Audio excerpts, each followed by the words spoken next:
Welcome to the Moonboy Mooncast. I'm here with Barry Bradshaw, aka No, and I'm Vandrosi Diake, aka the Moonboy. And today's the first episode.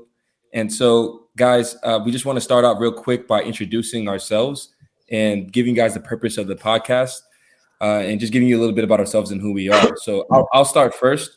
So, guys, I'm an author. I wrote a book called Hey Bro, I'm Just Trolling. And I'm also the CEO and founder of Moonboy Capital Ventures. And that's a crypto consulting firm. So I teach people how to scale their portfolio and leverage Web3 technology to make passive income.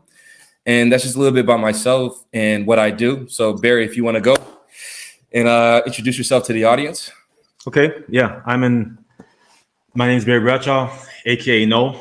I'm an ex-athlete, made money from playing football professionally in Europe, and saved that money and invested it into crypto, and that's how I've achieved financial freedom. So that's basically it. All right. Nice. Perfect, man. Perfect. And so we want to start out with just talking a little bit about why we're starting this podcast and what's the reasoning for the entire element of the podcast, right? So I just want to provide as much value as I possibly can to the world, to society. And I feel like if you're not providing value to people, then I don't really know like what you're actually doing. Like I feel like the whole point as a person is to provide some level of value to people, especially if you're a man.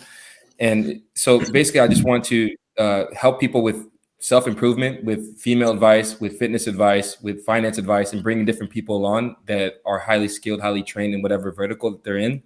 That could include solar energy, artificial intelligence, coding, nutrition. Barry's really big into nutrition, which is a good segue to talk a little bit about the nutritional stuff that just the audience can get a little bit of an idea, as you guys can see. I mean, his arms look like cinder blocks. Man, move your arms, man. Oh my God. Yeah. So Barry, if you want, you could tell them a little bit about your training regimen, a little bit about your nutrition knowledge and stuff like that to give a little bit of insight for the audience. I don't know where to start. Well, I think part of being successful is there's a saying goes like this: if you can control what you eat, you can basically control anything in your life. And that's how it pretty much started with me. I realized early that by controlling what you eat, we control everything. So I never wanted food to control me or have power over me. So that's why I've noticed how nutrition can change everything as far as recovery, sleep, and how it affects your hormones and just everything. So and then one thing led to another. So how that's how nutrition led to hormone optimization, and then digging deep into that, I realized more and more what's going on in this world and how the system is trying to destroy masculine men and pushing more and more women and then feminism and just things like that. So yeah, but nutrition. So I realized very early that I don't want to say I'm completely vegan. I'm mainly vegan, and that's for we can dig into this deeper later. But this is there's so much proof that vegan is the being on a mainly vegan diet is the best way to stay to avoid being acidic and being alkaline and having your nutrients that you eat being absorbed and used and without becoming inflamed, so an inflammatory body.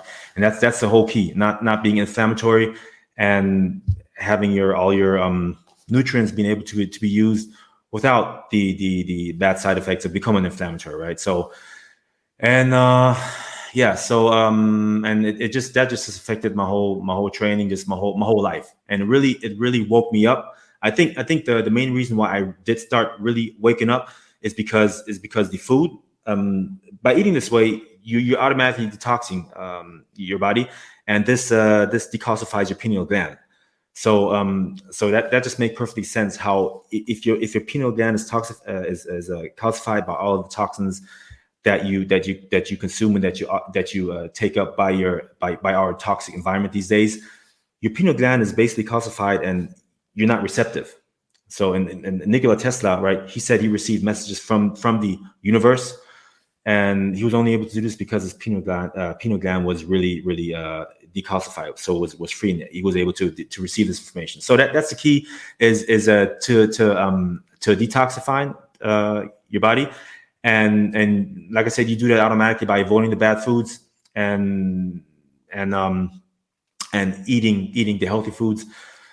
And there's other methods to detoxify even faster. But yeah, this will really woke me up. And then I'll just start realizing everything what's going on in this really corrupt system. And that's actually the reason why crypto made sense to me, and why I realized early to start investing in the crypto, because many people that I know, and actually all the people that are more rejective to crypto, these people are not woke, and they eat a regular diet. And most of the people that I know that are really into crypto, most of these people are woke, and they're just, most of them are special people, like Van, for example, right? Andras.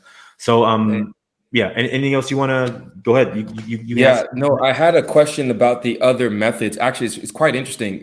You can actually continue on this topic real quick. What are some of the other methods that you can use to detoxify your pineal gland? Like, what are the other methods? Like, potentially, you don't have to go too in depth, but just sort of like, is it more of a spiritual thing, or the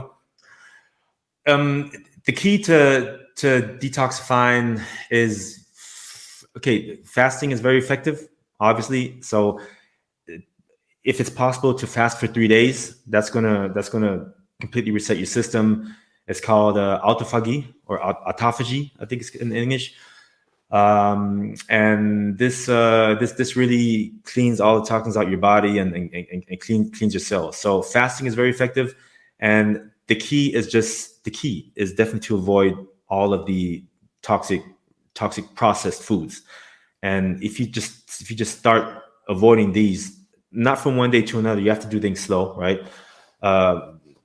Rome wasn't built overnight either, so it takes time, and so it's better to do things slowly than to try to do them fast and then not having that not work out for you. So I'm just gonna keep it with nutrition for now and fasting. So if you're able just to eat a lot of I'm just gonna say 5 things to eat. That's fresh vegetables, fruits, legumes, which is beans, lentils, and so on. And then you need the fibers, which is oatmeal, quinoa, and nuts and seeds. That's basically all you need. That's all that I eat, and I get all my protein from that. And because the protein that you get from meat, it's acidic, so it inflames my body, so that halts my progress for the training, right? So by eating this way, I recover much faster. I feel much better, and I'm 42, so and I get a lot of people, they don't believe how old I am when I tell them. And so yeah, I definitely can 100% confirm that it's a big difference how nutrition affects your training, your body, and just your well-being. Mm-hmm. So yeah, so like I said, just sticking to these foods, but they have to be organic, and the key is that these foods also have to be fresh and not packaged. That's the main key, and it's the easiest way is to imagine this, or just to understand this, is look at what the animals are doing, right? Because animals, they're instinctive, right? They only all they do is instinctive. So they don't think, they just do what nature told them automatically to do. And what they do is they don't eat. All they do is eat fresh foods, and same goes for meat. That's why I understood early that eating meat is not made for humans, because what humans do is they eat they only eat, first of all, they only eat the muscle meat. They don't okay, there's some people that eat organs, but most people, they only eat the muscle meat. And the main thing what people do is they eat the meat cooked, so they heat it. And so I asked myself, do any animals cook their foods? They don't. So I've never seen a bear or a lion stand in front of a stove or barbecue their meat. They don't. So they eat it fresh. And there's actually it's called Kirlian photography. you can see how different kinds of foods, how they glow, and you see fresh foods they grow, and foods that are processed or that's been sitting for a while, they don't have no glow, so they're not fresh. So like I said, what animals do is they eat fresh foods because it's alive, it has energy, and it's all about fresh, just energy. The processed foods and foods that have conservatives, they're not fresh. They don't give us what we need. So humans, they cook their meat, they eat it, and it's dead. It doesn't really offer any nutritional value. So that's why I decided I'm not going to eat meat anymore, because I have to eat it, and that's not how nature made for us to eat it. And then what made also most sense for us is that we're not made to digest meat either, because there's I don't know too many people that live that are on a pure carnivorous or omnivorous diet where they eat lots of raw meats, because they get very sick. And the best example is the Eskimos, for example. They eat lots of raw meat because they don't have any other choice, and they don't live very long.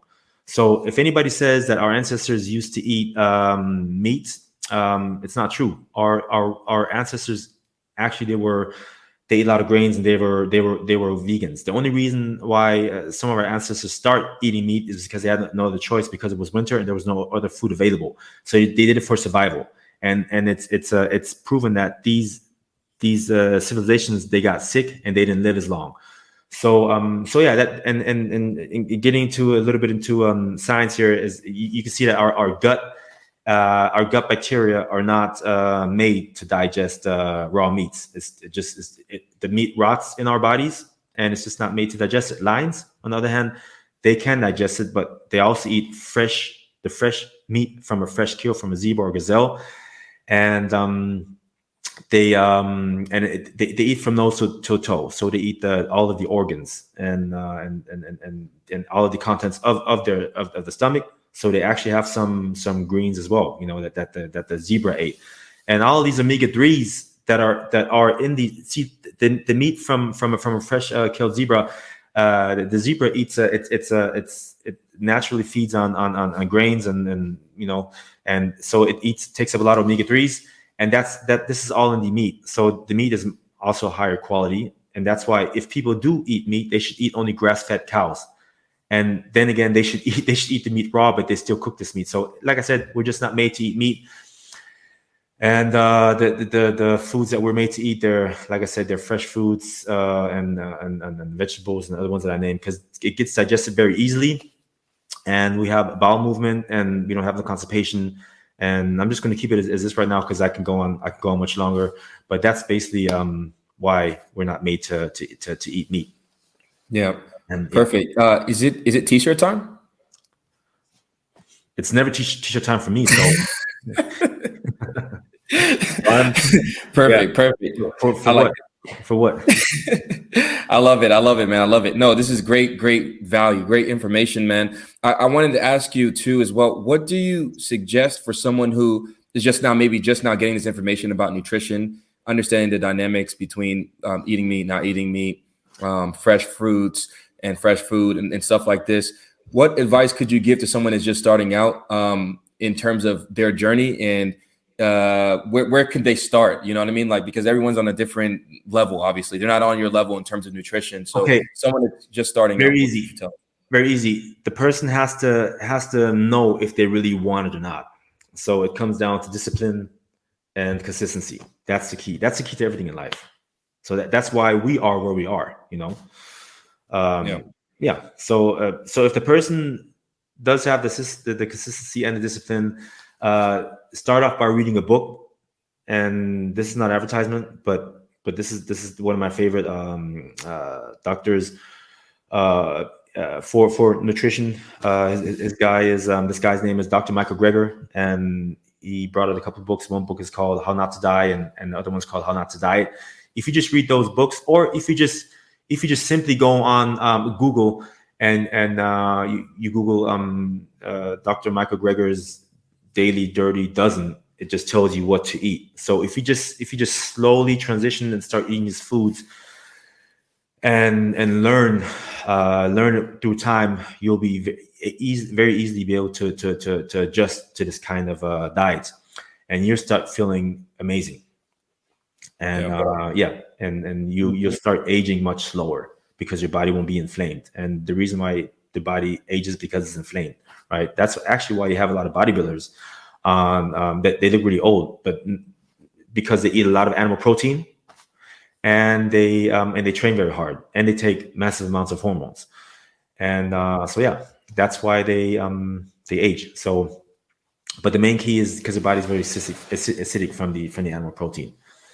Yeah. And what is your take on like protein shakes and protein bars and all these other sorts of types of things? Oh, bullshit. Protein shakes. I stopped taking protein shakes 15 years ago, I think. Yeah. I did try some non-animal based protein shakes, from hemp protein, pea protein, etc. But you don't need it. All you need is just real food. And I realized that when I was taking any kind of protein shake, vegan or animal based protein, I ate less of real food. So my development wasn't as good, my strength wasn't as good, my recovery wasn't as good as compared to when I ate real foods. So the key is giving your body real foods, and all this protein, all this, you need so many grams of protein per kilogram of body weight. It's all bullshit. Protein is overrated. It's a market. They're just trying to sell protein. Protein shakes or protein powders. It doesn't work. So and it brings a lot of information with it. So like I said, you have enough protein in the real foods that you eat, nuts, seeds, grains, legumes, and that's where I get all my protein from. And the amount of protein that I eat per day is probably 50 to 100 grams of protein. I don't even count it anymore. And I did experiment taking 600 grams of protein per day. It was no difference. The actual difference was that I made less progress eating more protein because my body was more acidic, and I wasn't able to eat more of the real food because all of the protein powder was all filling me up and bloating me. And yeah. So, and also I wanted to ask you too as well. This is a good way a segue to talk about the geographic location of where you are. Does that affect in any way, even if you're eating fresh? Like, say for instance, if I'm in Finland versus if I'm in a Mediterranean area, like in Spain, for instance, does that affect the quality of the food that I'm digesting? Absolutely. Your environment plays such a huge role, and they actually have I think there's 7 zones in this world. They're called blue zones, and in these zones, people age a lot slower. They get much older. They don't get sick as much as other people do. They just age a lot slower than the regular people. And what these areas have, what these zones have, is they have good air. They have they're I think all of them are close to the ocean, so they have all of the ions, right? The ions, and which is very important to be balanced and grounded. So the air quality is better, and these people are generally more happy because there's more sun, and these people socialize a lot more. So they dance, and they also do drink wine. So socializing and being happy is probably the biggest factor, because you can get sick from stress, from negative thoughts, and you can also heal yourself from thinking positively. So that's why these people, they're generally more happy. So it's hard to be happy if you live in a country where there's not too much sun, and there's not too much there's no ocean near. And like I said, the ocean brings a lot of the ions in the air. That's why you see people that live more in countries not near coasts. They often have thyroid problems, thyroid deficiencies, right? So because from all of the ions that you get from living in an ocean, these people have way less thyroid deficiencies. And one thing that you notice is I'm living in a Balearic Islands in Mallorca, and all of the women, they have extremely long hair, and that's because they're getting the ions, and it's such a big role, such a big factor. And the people that live more inward, they have thin, short hair. The woman, they're, and most of these people are depressed. So that's where everybody's dream is to move near, right? What's everybody's dream? To move on an island, right?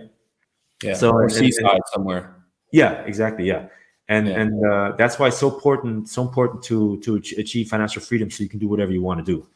And yeah. No, yeah, I totally agree with you, man. No, it's very interesting too, because you would kind of think that people just kind of naturally just are moving there, but actually now when you explain it, it makes sense, because you're just more healthy, you're more free, you're more flowing. That's maybe explains why the Germans are so grumpy, right? Yeah. Yeah. Yeah. Yeah, because they barely have sun. Like sometimes we go like months without any sun, so it explains where that attitude and that cultural, I don't want to call it deficiency, but cultural nuance, comes from. Yeah, it's quite different. It's quite different to adjust. But yeah, no, I wanted to. This is a great segue. I wanted to talk about your name, right? And why you decided to nickname yourself No. It's to bring attention that people need to learn how to say no. Because if I would have said yes all my life, I wouldn't know where I'd be right now. I wouldn't be where I'm at. But people need to learn how to say no, and just to avoid bullshit, and people need to be more selfish, more egoistic, and place themselves first, because too many people try to make other people happy and they forget about themselves. And all of these successful entrepreneurs and successful people that I know, they seem very selfish, but they're not selfish. They take care of themselves. They put themselves number one, and they do their thing. That's how they're able to be successful. And so it takes the ability to say no. And before, when I was still I'm always growing. Everybody's always growing. But when I was more at the beginning stage of my development, all of the successful people that I knew in Mallorca, they all I ever heard them say is no. From ideas presented to them, and generally they don't accept too many business ideas from other people. And so the key is definitely to say no, and do your own thing, and start loving yourself first. Because if you don't love yourself first, you're not able to love anybody else, right? So, and if you love yourself first, you attract people, right? So because people see this person loves himself, he's confident, and that's how you attract, and just everything just starts flowing, and you're aligned. You'll be aligned. You're in alignment. Facts, man. I totally agree. And so what about yourself? You got a very interesting story. Moving to Europe as a 19-year-old or 18-year-old. You said I don't know anybody like you. Anybody from the States? I mean, I did play with a lot of American football guys in Europe, but their key to coming to Europe was football, right? But you made it without sports. You just no. I think for me the main thing was that I always was in the pursuit, because I understood that youth is very valuable, right? And I didn't want to waste it. I didn't want to waste it, because when everyone's calling you crazy because you're trying to do a different thing than what other people are doing, then you're probably doing the right thing. Because actually, I feel like they're crazy because they're doing exactly what everyone else is doing. I'm like, where's the beauty in that? If you're just gonna literally follow the game plan of what everyone has set out for you, then you're not living your life. You're living vicariously through someone else's depiction of what they decide that you should live, and how you should live your life. It's the same with I just kind of had the feeling the government just kind of wants you to just, get plugged into this programming, go to school, get a job, pay your taxes, keep your head down, and then die, And for me, it's just not how I wanted to live my life, man. I'm an adventurer, bro. I wanted to explore the world, man. And I guess it's a good segue to my name, why I decided to, nickname myself the Moon Boy. And the Moon Boy for me, being a Moon Boy for me is going to achieve your goals, no matter what they are, without hearing any kind of noise, what anyone is saying, and achieving success for what success means for you. And that's a good segue actually to talk about what success means for you. I'll go first because for me, I feel like success is a constant thing that keeps going, right? It's infinite, you know? Yeah. It's not something that you just, okay, if I do this, if I make $1 million, then I'm successful. If I make, $500,000, then I'm successful. If I start this business, I'm successful. If I read this book, then I'm going to be successful. I feel like it's a constant thing. Once you achieve one level of success, you climb another mountain, you climb another one, you climb another one. Right. And for me, my first success for me, because it's all perception, right? At the end of the day, it's all subjective, right? So my first level of success was when I left the US. For me, it was like, yo, you made it out of the US at 19. That was a success story for me. The second level of success for me was surviving Afghanistan, right? So yeah, I was in Operation Enduring Freedom, and for me, when I came back from Afghanistan, you couldn't tell me nothing, bro. Like nothing at all. Like I felt like on top of the world, like I'm like, yo, I conquered war. Like I'm a war veteran. No one can ever take that from me. You know what I mean?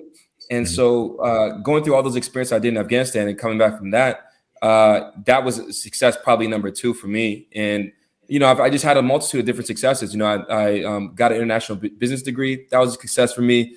I started my own business. I built my own book and launched my own book. And those were successes for me. And one of the most probably the biggest success for me was when I launched my book and then my dad read it. And my mom called me and told me, because my dad, I talked to my dad, like, yo, what'd you think? He was like, it was pretty good. But then I talked to my mom, I was like, yo, he was bawling, crying in tears, And for me, that was successful because that was the whole point of the book, was to touch as many people as I possibly could, right? And so when people hit me up with messages or, they DM me and they tell me like, yo, this construct in the book was crazy, or this construct about death was crazy, and this one made me really sad, and this one made me feel something. That is success for me, when you're able to touch people, when you're able to get to where their heart is, when you're able to attack their soul. Right. And so, yeah, that's what success is for me. I don't know. You can tell a little bit about what success is for you. But yeah, that's what it means for me. Yeah. So it's you got an amazing story. And I think you were probably born woke, to be honest, because there's not many people that are born woke. And some people do achieve, becoming woke, and it's consciousness, right? But not many people are this at young age, and most of the entrepreneurs that I know that are successful at young age, they're different. So it's good to be different. I love to be different. That's key. Be different. Don't be an ant in this matrix, right? Yeah. So terrible. But what do I define as success? What I define as success is being happy, and having financial freedom, do whatever I want to do. And also the main thing is being able to better my surroundings. If you can better your surroundings, you'll achieve, happiness. So that's one of the keys to achieving happiness. So yeah. So basically that's not so much money at all. If I was, as you know as well, if you're too much money driven, you start forcing stuff, and you won't get it. You just have to let go, let things come naturally, do what you love. And that's why most people that are successful, they have hit rock bottom. They did live their path was extremely unsafe. They were struggling financially. Many people are too afraid of this. They want to have their financial stability and keep their jobs because they're worried, shit, if I lose my job and I don't have any income for a few months, what am I going to do? So to be able to make it, you have to be able to sleep in a car for 3 months. I've been through all that because I was not able to give up my financial freedom. I mean, my freedom in general, and definitely not help someone else, earn money for someone else, build their company. Well, I could be doing it by myself, right? So I can't. I got to be my own boss, and I just can't, work in the matrix, work in the system, and help someone else make money. I got to make my own money. So, never in my life I was ever willing to give that up. Of course, when I was younger, I did have some jobs. It goes with experience, and that's very helpful. But yeah, so like I said, to happiness is being happy is key, and that's not that doesn't have any dollar amount on it. It doesn't. So whatever financial freedom is, and that's whatever It's whatever you can be happy at. And for me, it's also being able to live in any country I want to live in. A big part of that is crypto. Yeah, very, very important for decentralized, finance. So DeFi is very big in that, and which hell of a lot about. Man. Which is how we got to know each other. Which is how we got to know each other. Yeah, exactly. Yeah. No, it's actually pretty crazy, man. Because just to give you guys a quick run of how we met. So I was walking on the street, and I was with my girl. Then I saw him, and I was just I was dancing, playing music, vibing like crazy. I don't even know why I was so happy that day, but I'm always positive energy. I'm a ball of positivity, as you guys know if you know me. But so then I just ran into him, and then it just was like a clusterfuck of positivity. It was just nice. And then we started talking, and then out of nowhere, he started talking about crypto. So I started talking about crypto, and I was like, "Oh, you're a crypto bro. You're a moon boy." And we were just really, really good energy, man. Really, really good energy. But it's just crazy how you are what you attract, right? That's the point. We attracted each other. It was an instant connection, and it's just I don't believe things. I don't believe in coincidences. You attract things, and there are no coincidences. And because when you were the city you were in, the chances, because that's the city that I spend a lot of time of my life in, but I haven't been there for the past 10, 15 years. So I was only there for, I think it was a week, and the chance of me being there and then meeting you there from where you're from, right? I think you said you're from what was it, Chicago or Atlanta or Atlanta. Atlanta. So it's just crazy meeting someone from Atlanta in this small town in Germany. Yeah. And when I just happen to be there when I'm never there anymore, Mm-hmm. So So there's no coincidences, and it had some crazy stuff happen to me in my life, which definitely confirmed. Definitely a lot of confirmations. And if I tell these things to people, they'll think I'm crazy. But that's what normal people do. They'll think you're crazy. So exactly. So and because the normal people, the normies, right? That's what you call them. Yeah, the normies, man. They're crazy. They're crazy to me because it's crazy fucking living such a boring normal life and just worried about security, right? Worried about security. Worried about it's not good to worry in life. It's very toxic. So it's key to let go, and I totally agree, man. I totally agree. And it's crazy because it's why would you want to build someone else's dream? And that's the thing that it really baffles me as a person, because I'm like, why would I? So if you had to choose between building your own dream and building someone else's, you're going to choose building someone else's for 50, 60 years. And hopefully, maybe at the end, when you're 70, 80, when you have 5 to 10 years left of your life, you can finally enjoy. You can finally do the things that you wanted to do. And for me, I just never understood that game plan, that strategy. I was like, it didn't make sense to me as a kid, and it still doesn't now, as an adult. It never made sense to me. And I would try to explain it to my parents, and they didn't get it. For them, it was like, yo, this is the game plan. This is the safe way. This is the security. You have to do it this way. I'm like, everyone that is successful didn't do it the way you're saying it.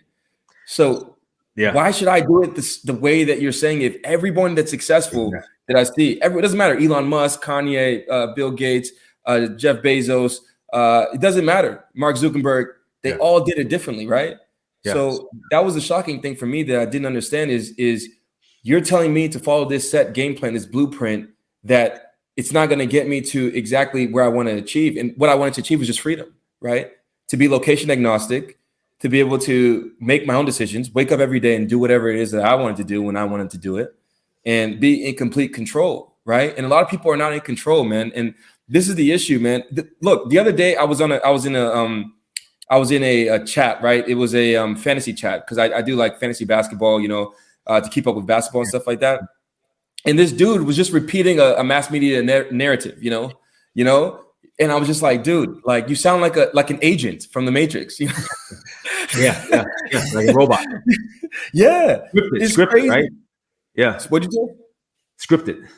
Yeah, scripted. I'm just like, bro, do you not have your like people are being taught how to think? And it's crazy. They don't even notice that they are. They're just being conditionalized how to think.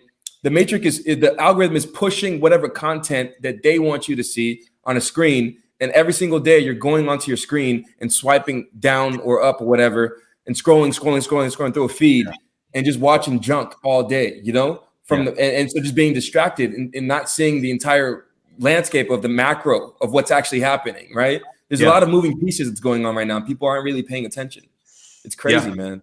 And what I've noticed is that I noticed real fast which people are woke and which are not. Because if you talk to, if you just, you know, first of all, I hate small talk. You know, small talk is just such a waste of time. Yeah. You know, and so, yeah, I don't have small talk with too many people, but the people that I do get into interesting conversations with, I realize real fast that they're not woke. And it just how does it always start with? They just don't get it, you know, and they're just like robots, you know. It's they only repeat. They don't critical think themselves. They're completely brainwashed. They believe what they're told. They don't question stuff, and they're afraid, you know. So that's said very simple, but they're not open-minded at all, and they just want to be, they would just want to stay in their comfort zone and just be comfortable, right? And they didn't. They're never like I gotta be careful what I say. I want to be careful what I say. But that's basically it. So, and also I feel it, you know, and that's why I love crazy people. I absolutely love crazy people. And when I really look into it right now is not, I wouldn't say, conscious altering, you know, things to expand your consciousness.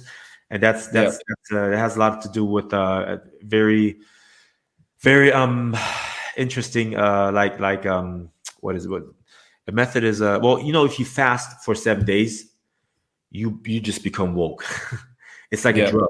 It's a drug. It's you don't even need any drugs. If you fast for 7 days, your senses become so sensitive. You know, you just see things different. It's honestly it's like being on drugs. You know, what I hear. I've never taken. I've tried some small stuff, you're right, but I've never taken any really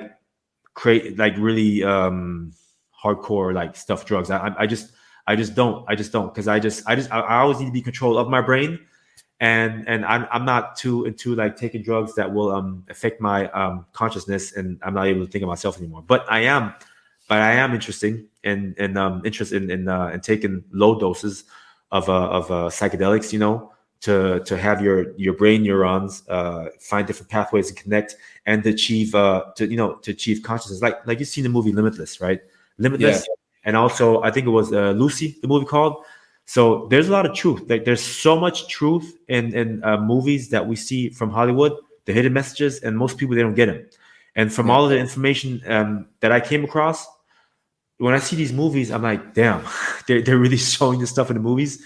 And people are not getting it. They think it's just entertainment. There's and a very interesting reason why they're doing it, because there is supposed to be a universal law where this is really getting to like the conspiracy theory category, right? Where they have to tell us what they're doing, otherwise they can't do it, right? And they're showing us through Hollywood movies. So this is very deep and interesting. And I don't consider myself a conspiracy theorist. I consider myself open-minded and just like to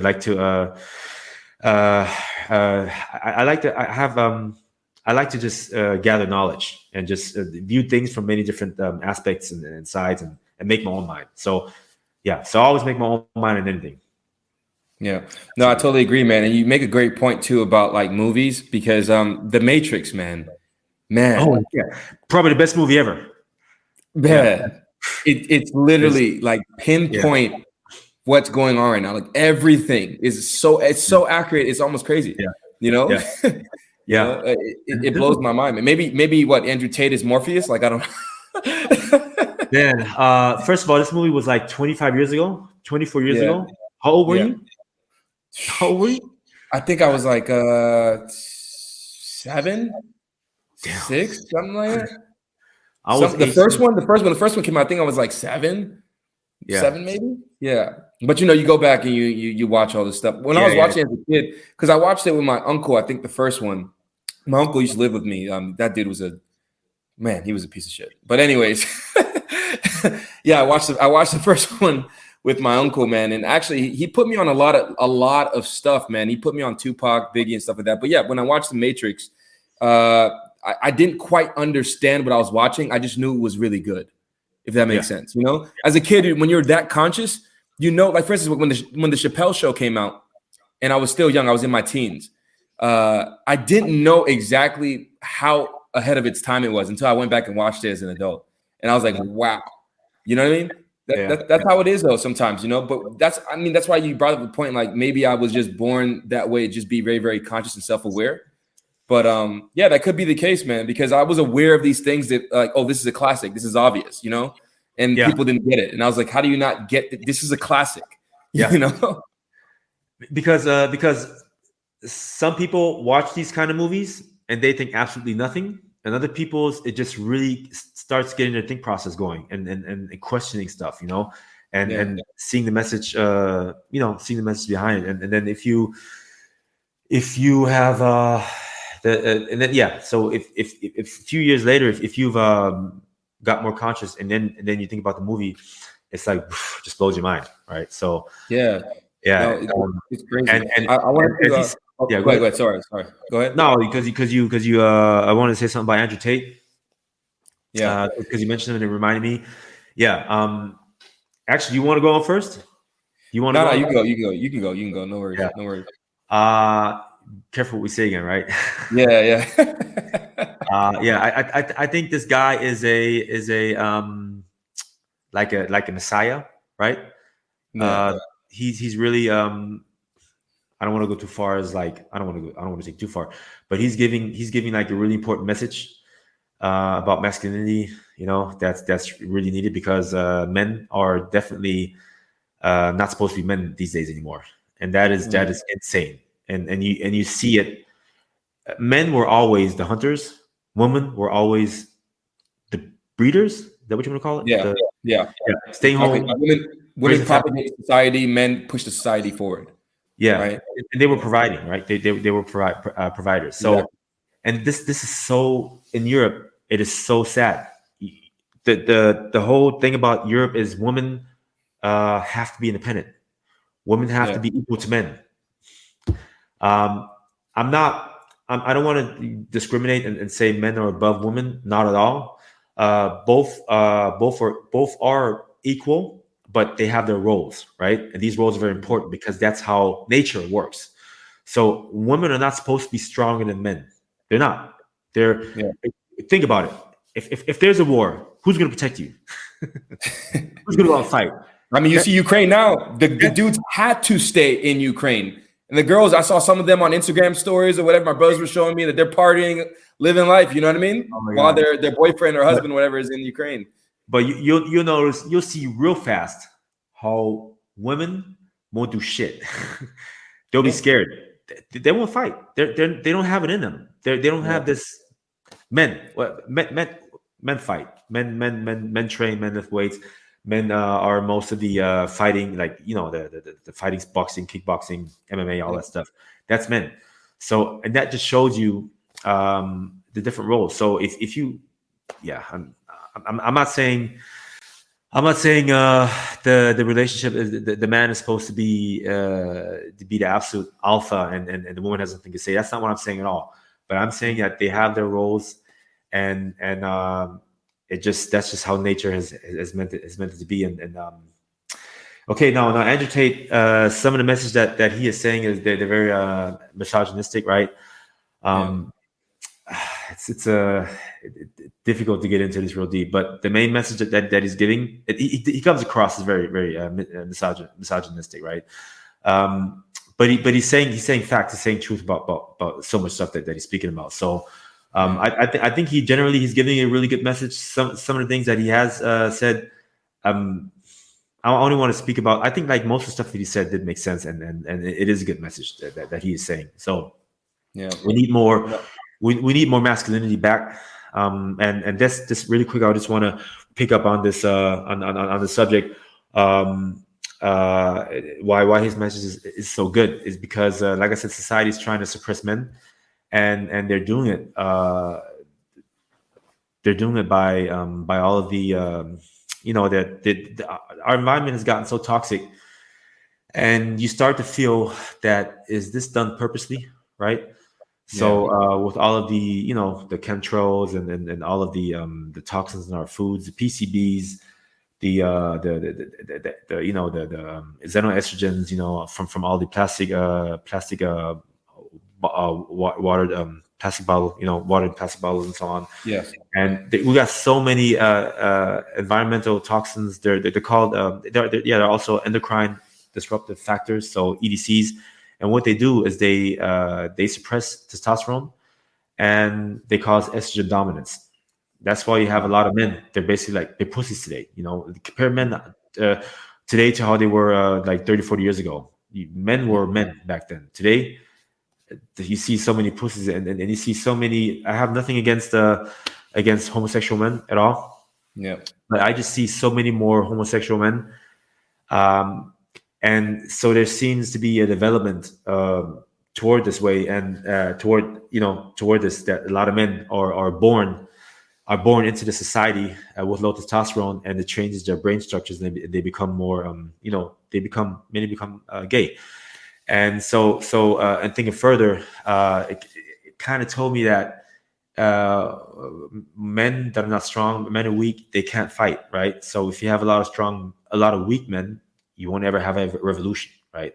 So that's just, it's very interesting what's going on right now, and I just see too many feminine men, and that's why it's very important to this whole masculinity it's very important. It's a very important message, and I think the message that he's spreading is good. Yeah. They're pushing it in the media a lot too. Like if you just look at like movies and stuff like that. Yeah, it's crazy, especially the last Matrix. That they really, it was so obvious what they were doing. I don't know if you watched. It was so bad.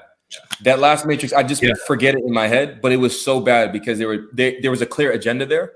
I don't want to get too much into the agenda, but if you know what I'm talking about. It was ridiculous, and it didn't even fit the storyline. They stopped talking about Neo trying to save humanity, and it became more about the woman, right?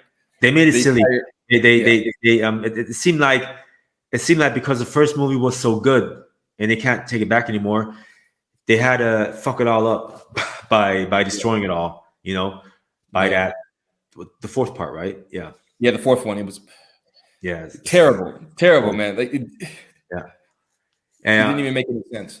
And like you see that they're just pushing this agenda a lot, and also I think men are part of the issue too, because there's a lot of men growing up without father figures, right? More and more. You see the divorce rates picking up in the States. It's over 50% now. Is the divorce rate, right? Initiated by who? Initiated by women. 80% is initiated by women. Yeah. So, yeah. So that's a clear issue. But the fact that even though there's a divorce, you should still find a way to keep the thing is that there's a lot of spiteful women that aren't allowing the child to see the father, right? And so, and then they're just putting a whole bunch of programming into the kid, like, oh, the dad was so bad, he was a piece of crap, he was horrible. But reality is, like, the guy might have actually been a decent guy, he just didn't like her, And you just let, and then there's discord, as the child grows up, there's a disconnect. And then they got to find different. This is why Andrew Tate filled a gap because I've talked to a lot of people in Gen Z, right? A lot of, like, I mentor some kids too as well, right? Like 16, 17, 18-year-olds, I mentor them, right? And because I really believe in investing in the youth.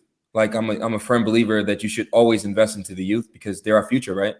And when I talk to them, they told me the one thing they struggle with is, like, everyone is scared. Everyone is afraid to do anything because they're scared to speak their mind. They're scared to take this. They're scared to take this challenge on or to divert from the norm, right? And so they're all waiting on someone to lead them. And so Tate filled that void, you know. Yep. Tate really filled that void, and he became that role model for people to look up to, and he followed a sense of logic that made sense. It's just the delivery was wrong, in my opinion, you know. But he did the delivery that way on purpose. It was a high level of intelligence in how provocative he was, right? He did it's provocative marketing, right? Exactly. But people didn't understand that, you know, because if you're plugged in the matrix, you're a normie. You don't understand that was just high level of content marketing that creates a lot of engagement, right? So it pushes eyeballs towards you, and then you can grow whatever it is you want to grow, you know, whether that's your brand, your business, or whatever it is, you know. So that's how I kind of see him. I see him as a very, very technical marketing expert, you know, and a very good communicator. Yeah. Oh yeah. That's he's very good at communicating. Definitely. Yeah. Definitely. Yeah. Yeah. Just like Adolf Hitler. Yeah. And he did it with the he had. It just reminds me. I don't really want to compare these two, but it's so if you're able to retort, you know, if you're a powerful communicator that people listen to, you can change the world. And a good example is Adolf Hitler. And he had the best society, the best country to do it to, because Germans are very they're like robots. They do whatever you tell them to, you know. Yeah, it's true. Yeah, and so and Hitler was Austrian. He wasn't even German. So yeah. Yeah. I mean, I see that when I was in Germany too, man. Like just crossing the street, man. People like, look, man. If the light is red and there's no cars in sight and it's 1 a.m. and I want to cross the street and you're yelling at me for crossing the street, you are a agent in the Matrix. Yeah, it's crazy. It's crazy, man. It's crazy. I'm just like, dude, rules. I don't like to say the same, like rules are meant to be broken, but sometimes, dude, like you need to follow logic sometimes, you know, like, and it only applies in certain situations, you know, for some rules. And it's like, dude, I understand that it's illegal to cross the street when the light's red, but if there's no cars, why would I wait in the cold? I'm going to cross the street, bro. You know, and it's none of their business, you know. Why are they concerned about other people? Why not they concerned about their own shit, right? They always need to be in other people's businesses. That's why there's a saying in it's called gotta translate. Is it German?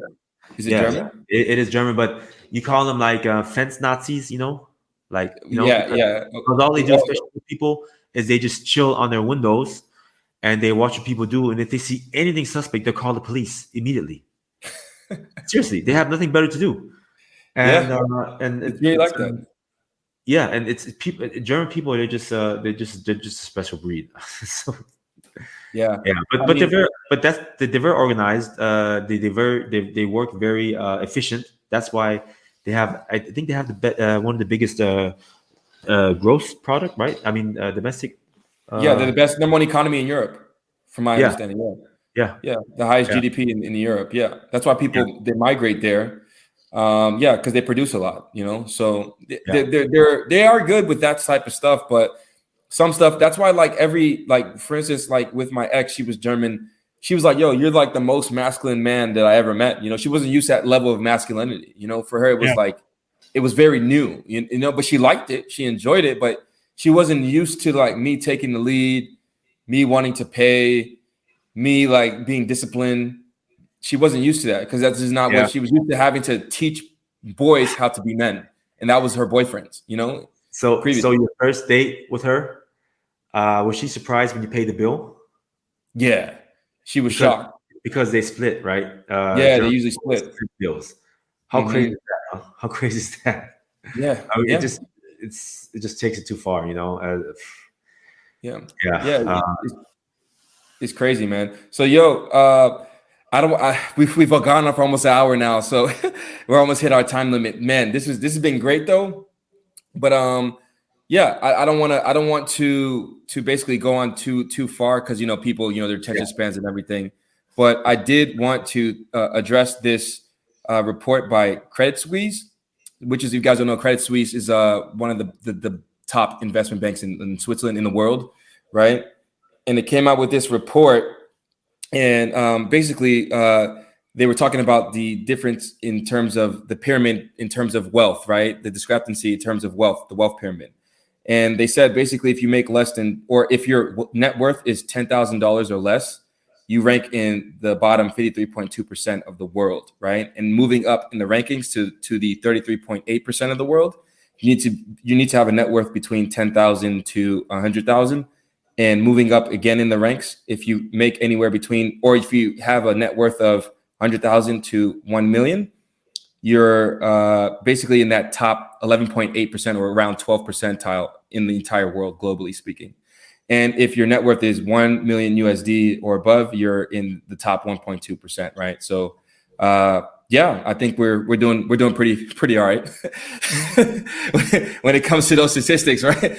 But guys, I just want to leave off with just saying this: if you guys want to become a moon boy, become something great for yourself, and it doesn't have to be, success is not, again, a quantifiable metric, but if that's something that you desire, is to want to get your finances up and stuff like that, then continue watching this podcast, guys, because we're going to keep giving you guys advice on finance, on business, on lifestyle, mindset, all these different types of things. And we just want you guys to be the best version of yourselves and to improve as much as possible. And don't settle just because society is telling you that it's okay to just work a 9 to 5. Don't worry about promotion and just seize your ambition, get married at 25, which is totally fine, but if you want more for your life, then, continue watching. And Barry, do you have any closing thoughts to say with that? Don't get married. First of all, don't get married. All right. This has been a great episode of the Mooncast. I hope you guys enjoyed it. One more thing I want to add is that the universal currency is energy. So don't focus on money, focus on energy, and do whatever is your passion, and being if you try, at least try. It depends on if you have passions or not, but have discipline and being consistent. That's the key. So and then everything will start coming by itself. Yeah. All right, guys. Hope you guys enjoyed this first episode of the Mooncast, and peace.